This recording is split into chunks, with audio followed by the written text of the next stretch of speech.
இன்றைக்கி திருவாதிரை களி தாங்க செய்ய போகிறோம். அதை பற்றின ஒரு சின்ன கதை.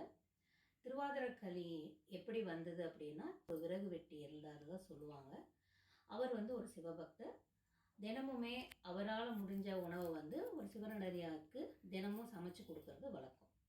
ஒரு நாள் அவர்கிட்ட எதுவுமே இல்லாத பட்சத்தில் ஒரு சிவனடியார் அவர் வீடு தேடி வராரு. அப்போ தன்கிட்ட இருந்த அரிசி வெல்லத்தை வச்சு களி செஞ்சு படைச்சதாக ஒரு வரலாறு. அந்த களி ரெசிபியை தான் இப்போ நம்ம பார்க்க போகிறோம். பச்சரிசி நான் ஒரு 200 கிராம் அளவு எடுத்திருக்கேங்க, ஒரு டம்ளர் அளவு. இப்போ அதை தண்ணி சேர்த்துட்டு ஒரு மணி நேரம் நல்லா ஊற வச்சுக்கலாம். இப்போது நல்லா ஊறின பச்சரிசியை ஒரு 2-3 தடவை நல்லா வாஷ் பண்ணிவிட்டு தண்ணி இல்லாமல் வடித்து வச்சுக்கலாங்க. இப்போ இந்த மாதிரி நல்லா பரப்பி விடுங்க, நல்லா தண்ணி வடியட்டும். இப்போ அரை முடி தேங்காவை இந்த மாதிரி நான் பொடியாக கட் பண்ணி எடுத்து வச்சுக்கலாங்க. இந்த மாதிரி இருக்கட்டும். இப்போது வெல்லத்தையும் இந்த மாதிரி சீச்சு எடுத்துக்கலாம். நான் மணல் இல்லாத வெல்லம் வாங்கியிருக்கேன். இப்போ நான் வெல்லம் மணல் இல்லாத வாங்கினதுனால நான் அப்படியே டைரெக்டாக சேர்க்க போகிறேன். நீங்கள் இப்போ மணல் இருக்கிற வெல்லமாக இருந்தால் பாகு காய்ச்சி வடிச்சிட்டு சேர்த்துக்கலாம்.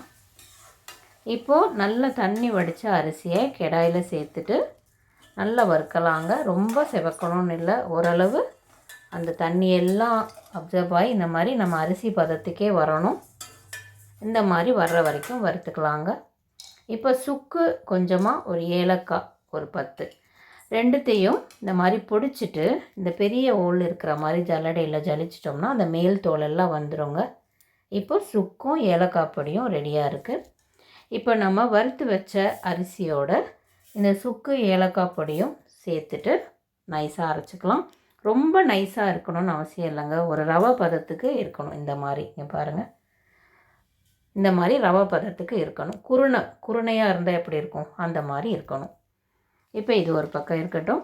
இப்போ நம்ம அரிசி எந்த டம்ளரில் எடுத்தோமோ அதே டம்ளரில் அதே கப்பில் 3 பங்கு தண்ணி சேர்த்துக்கலாம். கொஞ்சமாக உப்பு சேர்த்துட்டு நல்லா தண்ணி கொதித்ததும் நம்ம வறுத்து அரைச்சி வச்ச அரிசியையும் சேர்த்துக்கலாங்க. அதையும் ஒன்று சேர்த்துட்டு நல்லா கிளறி விடுங்க. நல்லா அரிசி வெந்து 3/4 பதம் இருக்கிறப்ப வெல்லத்தையும் சேர்த்துடலாம். இப்போ நான் மணல் இல்லாத வெல்லமாக இருந்ததுனால நான் அரிசியை வேக வச்சுட்டு வெல்லத்தை சேர்க்குறேங்க. இதே நீங்கள் வெல்லம் மணல் இருந்தால் தண்ணி ஊற்றிட்டு வெல்லத்தை போட்டு வடிச்சிட்டு அதுக்கப்புறம் வேறு பாத்திரத்துக்கு மாற்றிட்டு அரிசியை சேர்த்து கிட்டணும். அந்த ரெசிப்பியும் நான் ஏற்கனவே போட்டிருக்கேன். இப்போது அது ஒரு பக்கம் வெல்லமெல்லாம் கரைஞ்சி ஒரு பக்கம் இருக்கட்டும். இன்னொரு பாத்திரத்தில் நம்ம நெய் சேர்த்துட்டு தேங்காயை போட்டு இந்த அளவுக்கு நம்ம வறுத்து எடுத்துக்கணுங்க. இந்த மாதிரி நல்லா தேங்காய் செவந்து வரணும். செவந்த உடனே நம்ம அரிசி வெல்லம் கரைஞ்சதோட இந்த தேங்காய் நெய்யும் ஒன்றா சேர்த்து கிளறி விடுங்க. இவ்வளவுதாங்க, திருவாதிரை களி ரெடி ஆகிடுச்சு.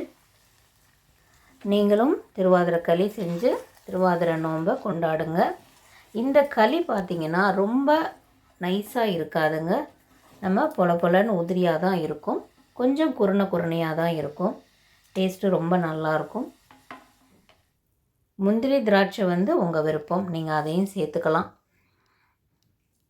நீங்களும் ட்ரை பண்ணி பாருங்கள். வேறு ரெசிபியோடு அடுத்த வீடியோவில் மீட் பண்ணுறேன். தேங்க்யூ.